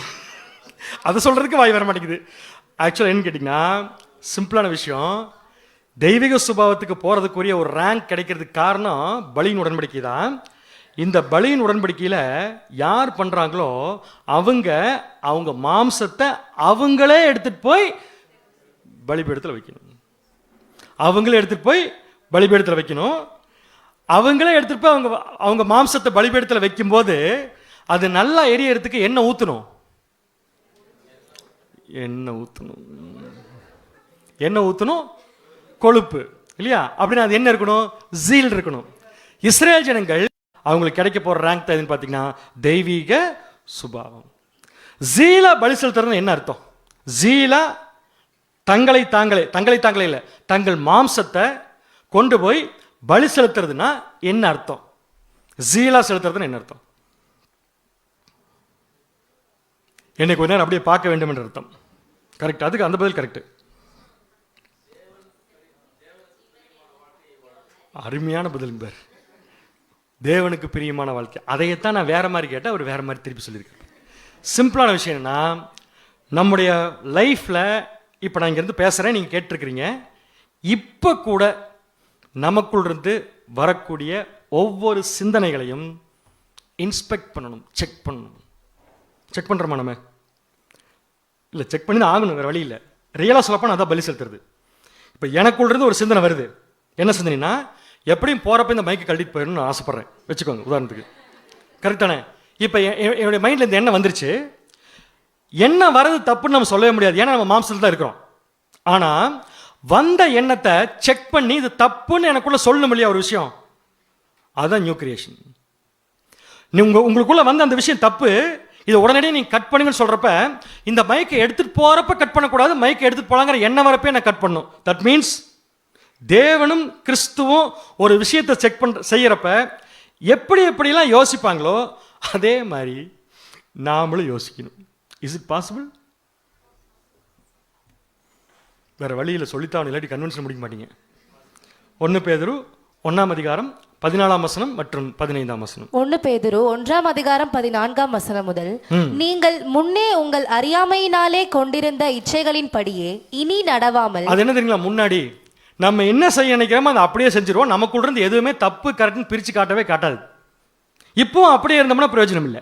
அதான் பேதுரு சொல்றாரு, இனி நீங்க முன்னாடி அறியாமல் கொண்டிருந்த இச்சைகளின் படியே இனிமேல் நடவாமல் கீழ்ப்படுகிற பிள்ளைகளாய் இருந்து உங்களை அழைத்தவர் பரிசுத்தராய் இருக்கிறது போல நீங்களும் உங்கள் நடக்கைகள் எல்லாவற்றிலேயும் பரிசுத்தராய் இருங்கள். உங்கள் நடக்கையில் உங்களால் முடிந்த வரைக்கும் ஒரு சிலதில் நீங்க என்ன பண்ணுங்க, பரிசுத்தராக. மிச்சத்தில் என்ன பண்ணிருங்க, விட்டுருங்க. நடக்கைகள் எல்லாவற்றிலும் என்ன, எல்லாவற்றிலும் என்னன்னு கேட்டேன். நம்ம செய்யற எல்லாமே ஒரு நாளைக்கு எவ்வளவு செய்யறோம் நமக்கு தான் தெரியும். அந்த செய்யற விஷயத்துக்குள்ள நம்ம யோசிக்க வேண்டிய விஷயம் என்ன, நம்ம செய்யறது தேவனுக்கு பிடிச்சிருக்குமா, நம்ம யோசிக்கிற விஷயம் தேவனுக்கு பிடிச்சிருக்குமா அப்படிங்கிறத கூட அங்கே செய்யணும். அதாவது perfect in all your actions. நம்முடைய ஒவ்வொரு நடவடிக்கைகளையும் பர்ஃபெக்டாக இருக்கும்னா கண்டிப்பாக நம்முடைய ஒவ்வொரு திங்கிங்கும் பர்ஃபெக்டாக இருக்கணும். ஒவ்வொரு திங்கிங்கும் பர்ஃபெக்டாக இருக்கும்னா ஒவ்வொரு திங்கிங்கும் வரும்போதே இன்ஸ்பெக்ட் பண்ணணும், கரெக்டாக தப்பான்னு சொல்லிட்டு. தப்புன்னு சொல்லி முடிவெடுத்து அவாய்ட் பண்ணணும். இதைத்தான் பேதுரு சொல்றாரு, உங்களை அழைத்தவர் பரிசுத்தராக இருக்கிறது போல நீங்களும் உங்கள் நடவடிக்கைகள் எல்லாவற்றிலும் எப்படி இருங்க, பரிசுத்தராயிருங்கள். 16 வாசிங்க. நான் பரிசுத்தர், ஆகையால் நீங்களும் பரிசுத்தராயிருங்கள் என்று எழுதி இருக்கிறது. நான் பரிசுத்தர், நீங்களும் என்னவாயிருங்கள். ஏன் அப்படி சொல்றாரு? ஏன்னா நமக்கும் தேவனுக்கு இடையில ஒரு உறவுமுறை இருக்கு. என்ன உறவுமுறைங்கிறது? இப்பதான் படிச்ச சப்ஜெக்ட்ல காவனன்ட் ரிலேஷன்ஷிப். என்ன காவனன்ட் ரிலேஷன்ஷிப்? பலியினாலே. அப்ப நம்முடைய உடன்படிக்கையில் எது வந்துருச்சு? பலி வந்துருச்சு. யார் செலுத்துற பலி? நம்ம செலுத்துற பலி. இதை செலுத்தினா நமக்கு என்ன கிடைக்கும்? தெய்வீக சுபாவம். படிச்சோமா இல்லையா? தெய்வீக சுபாவம் கிடைக்கும். செலுத்தலினா செலுத்தோன்னா அப்ப எப்படி இருக்கணும்? ரிலேஷன்ஷிப் இருக்கணும். ரிலேஷன்ஷிப் இல்லாம செலுத்த முடியாது. ரிலேஷன்ஷிப் இருக்கணும்னாலே சொல்லிட்டார் பேதுரு கிளியரா, தேவன் நான் பரிசுத்தர், ஆகையால் நீங்களும் எப்படி இருங்க. என் கூட நீங்க தொடர்பு கொள்ளினாலே எப்படி தான் இருக்கும்னா பரிசுத்தர். பரிசுத்தமா இருக்கிறது என்னன்னா வேற ஒண்ணும் இல்லை. நான் அப்பவே சொன்ன மாதிரி தான், நம்முடைய ஒவ்வொரு சிந்தனைகளையும் பரிசுத்தமா இருப்பதற்காக செக் பண்றது. எவ்ரி ஆக்ஷன் மஸ்ட் பி செக்டுங்கிறார். ஒவ்வொரு ஆக்ஷனும் செக் பண்ணணும். ஆக்ஷன் இல்லை, திருப்பி நான் தப்பா சொல்லிருக்கேன். ஆக்ஷன் இல்லை, அந்த ஆக்ஷன் எங்க ஆரம்பிக்குது? Thinking, intentions. இன்டென்ஷனே நீங்க செக் பண்ணிட்டே இருக்குங்கிறார். செக் பண்ணி ஒரு இன்டென்ஷன் வரும்போது தப்புன்னு சொல்லி வேண்டான்னு சொல்லி விடுறோம் பார்த்தீங்களா? அதுதான் நம்முடைய ஜீல். அந்த ஜீல் தான் நம்முடைய பலியை நல்லா கொழுந்து விட்டு எரிய வைக்கும். நம்முடைய பலியை நல்லா கொழுந்து விட்டு எரிய வைக்கிற விஷயம் இருந்தால் மட்டும்தான் தெய்வீக சுபாவம் என்ற வாய்ப்பு நமக்கு கிடைக்கும். ஸோ இப்போ நம்ம எங்கே வந்திருக்கோம்னா 14ஆம் அதிகாரம் 2ஆம் வசனத்துடைய முதல் பகுதி முடிச்சிட்டோம். முதல் பகுதி என்ன முடிச்சிருக்கோம்னா, என் பிதாவின் வீட்டில் அநேக கண்டுபிடிச்சிட்டோம் உங்களுக்கு. ஸோ பிதாவின் வீட்டில் இருக்கிற அநேக வாசஸ்தலங்கள், அநேக காவனன்ஸ் இருக்குது. ஒவ்வொரு காவனன்ட்டுக்கு ஒரு ரேங்க் இருக்கு, ஒரு பொசிஷன் இருக்கு. நமக்கு சொல்லியிருக்கிற காவனன்ட்டுக்கு பேரு பலியின் உடன்படிக்கை. அதை செஞ்சு முடிச்சா கிடைக்கிற ரேங்க் தெய்வீக சுபம். அடுத்த பாயிண்ட், அப்படி இல்லாதிருந்தால் அப்படி இல்லாதிருந்தால் நான் உங்களுக்கு சொல்லி இருப்பேன். அப்படின்னு என்னங்க அர்த்தம்? இது தெரியாத உங்களுக்கு? அப்படி இல்லைன்னு சொல்லியிருக்க மாட்டேன். ஏதோ புரியுற மாதிரி இருக்குது. தமிழ் தான் இருக்கு, இங்கிலீஷ்லையும் பாருங்க. If not, I would not have told you. சரியான மொழிபெயர்ப்பு எப்படி வந்திருக்கணும்னா, இப்ப வாசிங்க. அதில் அப்படி இல்லை என்றால் சொல்லி இருப்பேனா, உங்களுக்காக ஒரு அறையை தயார் செய்ய போகிறேன் என்று. இங்கிலீஷ்ல இருந்து அப்படியே தமிழை டிரான்ஸ்லேட் பண்ணி போட்டது. இயேசு கிறிஸ்து என்ன சொல்றாருன்னா, அப்படி இல்லை என்றால் நான் போய் ஒரு அறையை தயார் பண்றேன்னு உங்ககிட்ட சொல்லியிருப்பேனா? அப்படின்னா அப்படி ஒரு அறை கண்டிப்பா, வாசஸ்தலம் நம்ம கண்டிப்பா இருக்கு.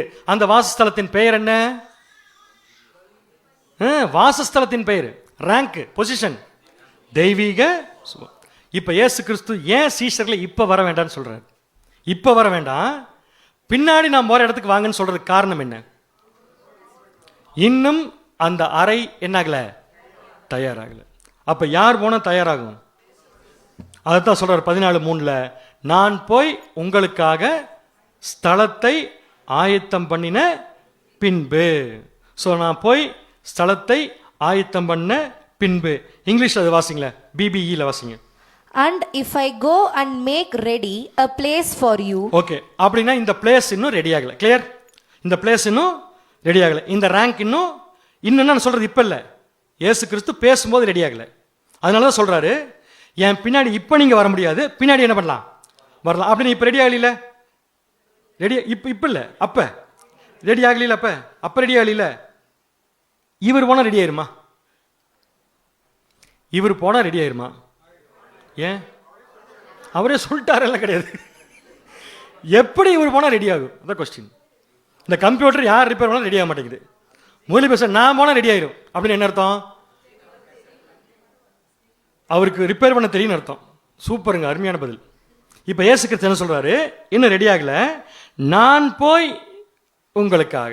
இந்த நான் போய் என்ன அர்த்தம்னா, இவர் போய். சோ இவர் எங்க போகணும்? வாசஸ்தலத்தை ரெடி பண்ண போகணும். இவர் வாசஸ்தலத்தை, அதனால தான் கொஸ்டின் கேட்கிறேன், ஏன் இவர் போனா ரெடி ஆகும்? உங்களுக்கு க்ளூ இருக்கு, யோவான் 14ஆம் அதிகாரத்தில் க்ளூ இருக்கு. ஏன் இவர் முதல்ல போகணும்னா, பலி செலுத்தணும். அதெல்லாம் கேட்கல, இவர் ஏன் முதல்ல போகணும்னு சொல்றாரு, அவ்வளவுதான் கொஸ்டின். முதல் விஷயம் என்னன்னு சொல்லி பார்த்தீங்கன்னா, ஒரு வாய்ப்பு இன்னும் ஓப்பனே ஆகல, ஒரு ரேங்க் இன்னும் ஓப்பனே ஆகல. ஒரு ரேங்க் இன்னும் ஓப்பன் ஆகலைன்னா அந்த பலி இன்னும் முடியல.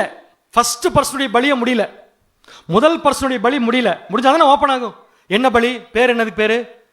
பலியின் உடன்படிக்கை, காவனன்ட் சாக்ரிஃபைஸ். கரெக்ட் தானே? பலியினாலே செய்யற உடன்படிக்கை. இந்த பலியினாலே செய்யற உடன்படிக்கை முதல் நிறைவேற்ற போறது நம்முடைய ஆண்டவராக இயேசு கிறிஸ்து. அப்ப அவர் நிறைவேற்றி முடிச்சாதான் அந்த வாய்ப்பு என்ன ஆகும், ஓப்பன் ஆகும். அப்படின்னு இப்ப யார் போகணும்? இயேசு கிறிஸ்து போகணும். இப்ப அடுத்த கொஸ்டின், இயேசு கிறிஸ்து எங்க இருந்து எங்க போகணும்? அருமையான பதில் பேர், பூமியிலிருந்து. இதை சொல்லுவீங்கன்னு தெரிஞ்சுதான் இப்ப கேள்வி வேற மாதிரி மாத்துறேன். இயேசு கிறிஸ்து பரலோகத்துக்கு போகணும், பிதாவின் வீட்டுக்கு போகணும், காமன் ரிலேஷன்ஷிப்ல போகணும். அப்படின்னா அவர் எங்க இருந்து போகணும்? கல்வாரியில இருந்து போகணுமா, யோர்தான்ல இருந்து போகணுமா? எல்லாம் சேர்ந்து ஒரு முடிவு பண்ணிட்டு அப்புறம் சொல்லுங்க என்கிட்ட.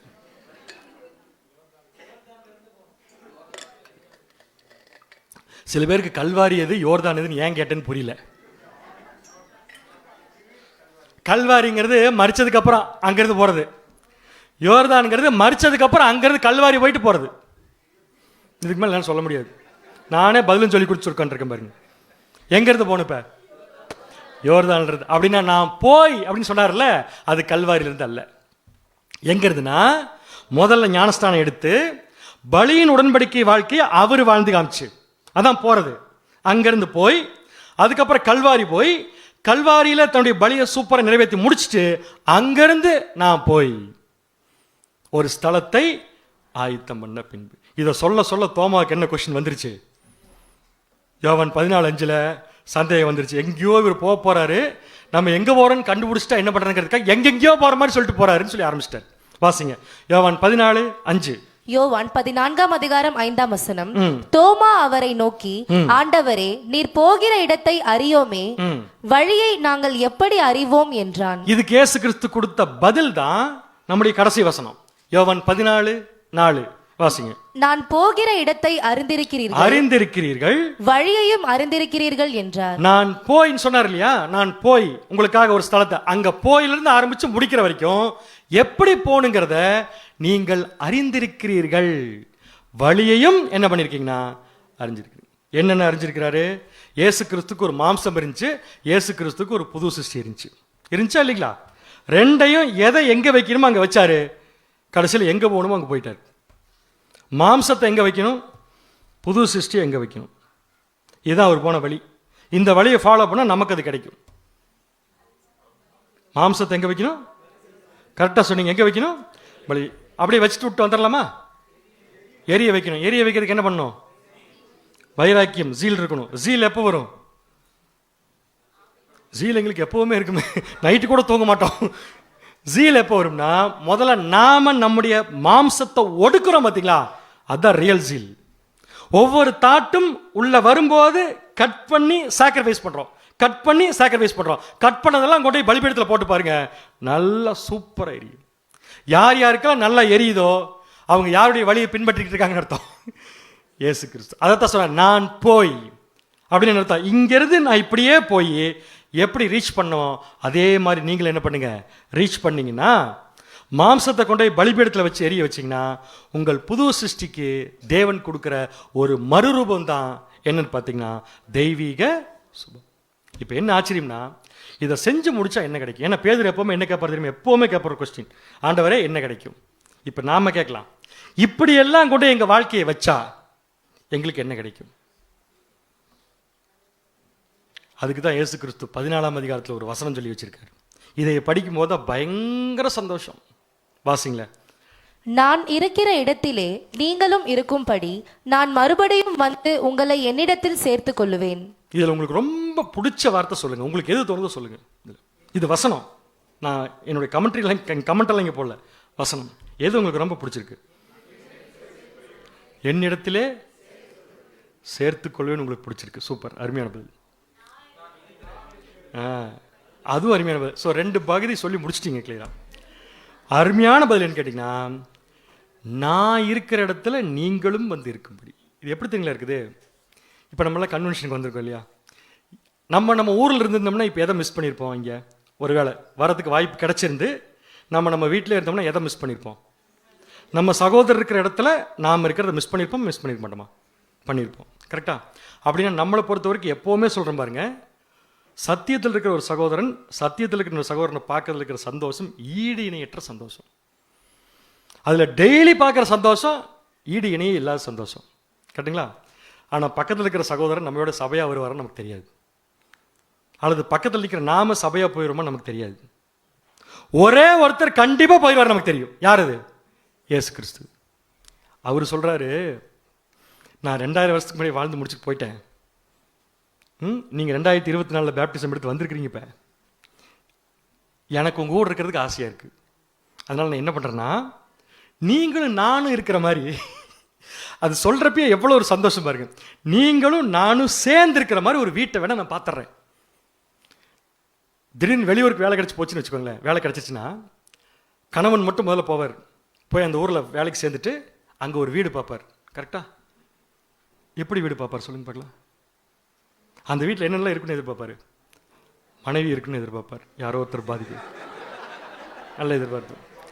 அதாவது எப்படி இருக்குன்னு எதிர்பார்ப்பார்னா, என்னுடைய மனைவிக்கு இந்த வீடு ஏற்றதா பார்ப்பாரா, பார்க்க மாட்டாரா? ஏன்னா இவர் சமையல் செய்ய போகிறதில்ல, இவர் பாத்திரங்களை போகிறதில்ல, இவர் வேலை செய்ய போகிறதில்ல. ஸோ யாரை நினச்சிட்டே அந்த வீட்டை பார்ப்பார்னா, மனைவி பார்த்து அட்வான்ஸ் கொடுத்துட்டு நேராக ஊருக்கு போயிட்டு சந்தோஷம் மனைவிட்ட போய், நான் இருக்கிற இடத்துல நீ வந்து இருக்கிற மாதிரி ஒரு வீட்டை ரெடி பண்ணியிருக்க வான்னு சொன்னா, அந்த மனைவி என்ன சந்தோஷத்தோடு அங்கே போயிட்டு சேர்ந்து 2 பேரும் ஒன்றா இருப்பாங்களோ அதே சந்தோஷம் நம்முடைய ஆண்டவர் நம்மளை பார்த்து சொல்கிறாரு, நம்ம எல்லாம் சேர்ந்துருக்கோம். அது எத்தனை நாளைக்கு? இப்போ நம்ம பார்த்த வீடு எத்தனை நாளைக்கு? வீட்டுக்காரர் காலிவன்னு சொல்கிறாங்க, அல்லது நாம காலியாகிற வரைக்கும், அவ்வளோதானே. ஆனால் இந்த வீடு, இந்த ரேங்க்கு என்றைக்கும் இருக்கிற ரேங்க்கு. அவர் நம்ம மேலே ஆசைப்பட்டு சொல்கிறாரு, நான் இருக்கிற இடத்துல நீங்களும் வந்து இருக்குங்கிறதுக்காக நானே திரும்பி வந்து பார்த்து பார்த்து உங்களை என்ன பண்ணுறேன், குடிப்பேன். இப்போ அவர் திரும்பி வரும்போது நம்ம அவர் கூட போவோம்னா, அவர் போகும்போது எப்படி போனாரோ அப்படி போகணும். சொல்கிறது புரிஞ்சா புள்ளி உங்களுக்கு? போகும்போது எப்படி போனார், எங்கே ஆரம்பித்தார்? யோர்தானில். எப்படி போனாரோ அதே மாதிரி போனால் அவர் திரும்பி வந்து நம்மளை கூட்டிகிட்டு போய் அவரும் நாமளும் ஒரே ரேங்க். அதுவும் சாதாரண ரேங்க் இல்லைங்க. மற்ற காவனன்ட்டெல்லாம் பார்த்தோம் இல்லையா, அதுக்கு ரிசல்ட் இருக்குல்ல, ரேங்க் இருக்குல்ல, அந்த ரேங்க்குக்கு எல்லாத்துக்கும் மேலான ரேங்க். அந்த ரேங்கை தான் இயேசு கிறிஸ்து சொல்கிறாரு, நான் இருக்கிற இடத்துல நீங்களும் இருக்கும்படி. அதுக்கு ஒரு வார்த்தை இங்கிலீஷில் ரசல் பரோடைய கமெண்ட்ரி பாருங்க, யூ மே பி ஆல்சோக்கு. இந்த வார்த்தை இயேசு கிறிஸ்து நம்ம கூட இருந்தால் நமக்கு என்ன கிடைக்கும்? என்ன கிடைக்கும்? இன்னும் ஒன்றுமே சொல்ல மாட்டேங்குது. அவர் சொல்கிறார் உங்க கூட நமக்கு இருக்கிறதுக்கு ஆசையாக இருக்குன்ட்டு. இயேசு கிறிஸ்து நம்ம கூட இருந்தால் என்ன கிடைக்கும்? இப்போ ஒன்றும் இல்லை, வெள்ளூருக்கு வந்து அவங்களுக்கு என்ன கிடைக்கும் சொல்லுங்க பார்க்கலாம். நீங்கள் என்னென்ன இருக்கோ எல்லாம் கொடுத்துட்டு அவங்க போயிடுவாங்க. அவ்வளோ.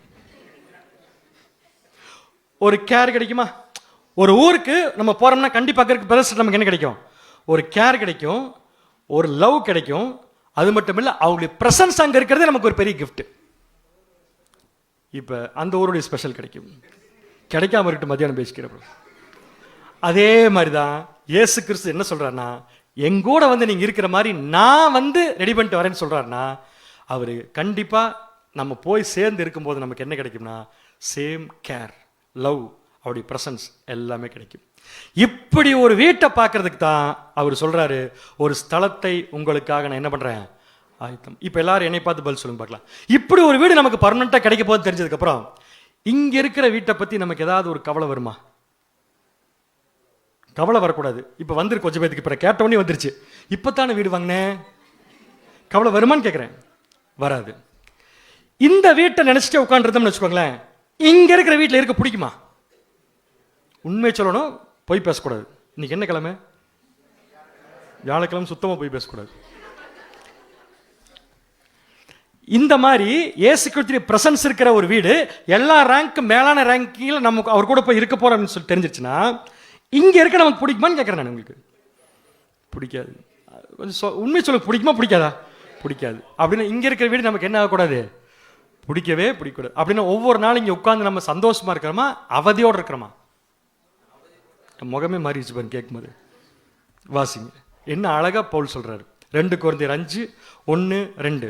2 கொரிந்தியர் 5:1 முதல், பூமிக்குரிய கூடாரமாகிய நம்முடைய வீடு அழிந்து போனாலும் தேவனால் கட்டப்பட்ட கைவேலை அல்லாத நித்திய வீடு பரலோகத்திலே நமக்கு உண்டென்று அறிந்திருக்கிறோம். நித்திய வீடு, நித்திய வீடு, நித்திய வீடு என்னன்னைக்கு இருக்க போற வீடு.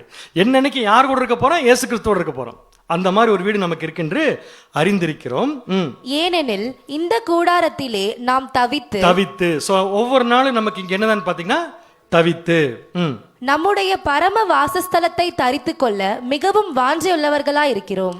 நம்முடைய பரம வாசஸ்தலத்தை தரித்து கொள்ள மிகவும் எப்படி இருக்கோம்னா வாஞ்சையுள்ளவர்கள். நம்ம இந்த உலகத்துல வாழ்ற ஒவ்வொரு நாளும், ஒவ்வொரு செகண்டும், ஒவ்வொரு மணித்துளையும் நம்முடைய திங்கிங் பூரா எதை பற்றி இருக்குன்னு அங்கே போய் இருக்கிறத பற்றி தான் இல்லையா? அங்கே போய் இருக்கிறத பற்றி நம்ம தெரிஞ்சுக்க ஆசைப்பட்டு இருக்கிற ஒவ்வொரு செகண்டும் இங்கே இருக்கிறது நமக்கு கஷ்டமாக தான் கண்டிப்பாக இருக்கும். அதில் எந்த மாற்றம் இல்லை.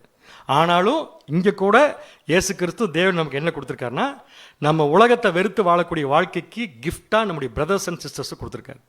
உண்மைதானது? அதை என்ஜாய் பண்ணுறோம். இப்போ அதை என்ஜாய் பண்ணுற அந்த ஒரு செகண்டில் யோசிச்சு பார்த்தோம்னா அந்த என்ஜாய்மெண்ட் எப்படி இருக்கும்? ஒருவேளை நம்ம எல்லாரும் அங்கேருந்து எப்படி இருக்கும், அது கூட இயேசு கிறிஸ்து இருந்து எப்படி இருக்கும்? அப்படி ஒரு நிமிஷம் யோசிச்சு பாருங்க எப்படி இருக்குன்ட்டு. எப்படி இருக்குன்னு யோசிச்சு பார்க்கறதுக்கு நம்மளால முடியல. ஆனால் என்ன ஒரு விஷயம் மட்டும் முடியுதுன்னு நம்மளால பார்த்தீங்கன்னா, இப்படி தான் இருக்கணுங்கிறத ஆசைப்படுறதுக்கு மட்டும் இப்போ முடியுது. இப்படி இருக்கணும்னு முடிவு பண்ணிட்டோம்னா இந்த உலகத்தில் எப்படி இருக்கணுங்கிறத நம்ம தான் என்ன பண்ணிக்கணும், முடிவு பண்ணிக்கணும். யோவான் சொல்ற ஒரு வார்த்தை வாசிக்கலாம் பாருங்க. 1 யோவான் 3ஆம் அதிகாரம் 2ஆம் வசனம். 1 யோவான் 3ஆம் அதிகாரம் 2ஆம் வசனம் முதல், பிரியமானவர்களே, இப்பொழுது தேவனுடைய பிள்ளைகளாய் இருக்கிறோம், இப்ப தேவனுடைய பிள்ளைகளாய் இருக்கிறோம். இனி எவ்விதமாய் இருப்போம் என்று இன்னும் வெளிப்படவில்லை. நான் உங்ககிட்ட கேட்கறேன், நீங்க பதில் சொல்லுங்க. அது யோவான் அன்னைக்கு சொன்னது. இன்னைக்கு 2024 இதே கேள்வி. இனிமேல் எவ்விதமாய் இருப்போம்? அங்க கீழே படிச்சீங்கன்னா கண்டுபிடிக்க முடியாது. ஏன் அப்படி ஒரு பதில் அங்கே இல்லை. இனிமேல் எவ்விதமாக இருப்போம்னு நமக்கு தெரியாதுன்னு சொல்லிட்டார்ல. நான் கேட்குறேன், நம்ம தெரியுதோ இல்லையோ கொஸ்டின், இனி எவ்விதமாக இருக்கும்னு நமக்கு ஆசை இருக்கு. அவர் இருக்கிற வண்ணமாக பதில் கண்டுபிடிச்சார் பாருங்க. அவர் எப்படி இருக்கணும்னா, இங்கிருந்து போய் அங்கே இருக்கணும் இயேசு கிறிஸ்து கூட. அது ஒன்று தான் நம்முடைய லைஃப், அதான் நம்முடைய டைம். ஸோ நம்ம அதை டெஃபினட்டாக பிடிச்சிட்டோம்னா வாசிங்க. இப்போ ஆகிலும் அவர் வெளிப்படும் போது அவர் இருக்கிற வண்ணமாகவே நாம் அவரை தரிசிப்பதினால் அவருக்கு ஒப்பா இருப்போம் என்று அறிந்திருக்கிறோம். அது அவர் இருக்கிற மாதிரியே நாம் அவரை தரிசிப்பதனால். அவர்னா யார் இந்த இடத்துல? அவர் இருக்கிற மாதிரி நாமளும் அவர் இருக்கிறதுனால என்ன அர்த்தம்? அவரும் தெய்வீக சுபாவத்தில் இருப்பாரு, நாமளும் தெய்வீக சுபாவத்தில் இருப்போம். இந்த ஒரு மீட்டிங் நடக்கிறதுக்காக இந்த பூமியில என்னென்னலாம் கஷ்டப்பட்டுருக்கிறோம். ஆனால் இந்த கஷ்டங்களெல்லாம் படும்போது நினச்சிக்க வேண்டிய ஒரே ஒரு விஷயம் என்ன, நமக்கு இருக்கிற டார்கெட் ரொம்ப கிளியராக இருக்குது. இந்த உலகத்தில் யாருக்கும் கிடைக்காத வாய்ப்பு நமக்கு முன்னாடி தெளிவாக இருக்குது. அந்த வாய்ப்பை பயன்படுத்தி கொள்றதுக்காகத்தான் தேவன் நம்மளை கூப்பிட்டுருக்காரு. பட் நிறையா ப்ராக்டிஸ் நம்ம கொடுத்துட்டே இருக்காரு. எல்லா ப்ராக்டிஸ் எதுக்குன்னு பார்த்தீங்கன்னா நம்மளை கஷ்டப்படுத்துறதுக்காக கிடையவே கிடையாது. ஒவ்வொரு ப்ராக்டிஸ், ஒவ்வொரு விஷயமும் நமக்கு நடக்கும்போது நம்ம நினைவுக்குள்ள கொள்ள வேண்டிய முக்கியமான விஷயம், இந்த இன்சிடெண்ட்டில் என்னுடைய ஜீல் எப்படி எரியணும், என்னுடைய வைராக்கியம் எப்படி பற்றி கொண்டு எரிய வேண்டும் அப்படின்னு சொல்லி யார் முதல்ல எரிச்சு முடிக்கிறாங்களோ அவங்களுக்கு முதல்ல அந்த வாய்ப்பு கிடைக்கிறதுக்கு வாய்ப்பு இருக்குது. ஸோ கோர்ஸை ஈஸியாக என்ன பண்ணிடலாம், முடிச்சிடலாம். அவர் இருக்கிற வண்ணமாகவே அவரை தரிசிப்பதனால் அவருக்கு நாம் எப்படி இருப்போம்? இயேசு கிறிஸ்து ஒப்பாக முடியுமா? வசனம் சொல்லுது, என்ன பண்ணுறது? நான் கேட்குறேன், கொஸ்டின் கேட்குறேன், எனக்கு ஒரு ஆதங்கத்தை கேட்குறேன் உங்ககிட்ட. வேறு நான் யார்கிட்ட போய் கேட்க போறேன்? அவருக்கு ஒப்பா இருப்போம் என்று சொல்றமே, அவருக்கு ஒப்பா இருக்க முடியுமா? எதுல? சுபாவம்.